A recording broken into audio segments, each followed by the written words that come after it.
তুমি আগের মতো কথা কও না, মেসেজ দাও না হাই, মোবাইল খানি হাতে নিয়া থাকি অপেক্ষায় কখন ফোন করিবা।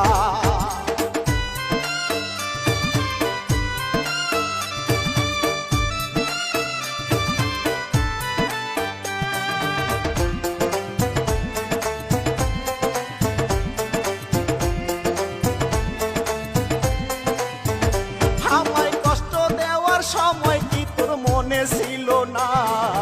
এত জ্বালা এই জীবনে সইতে পারবো না, ওরে বেঈমান পাখি।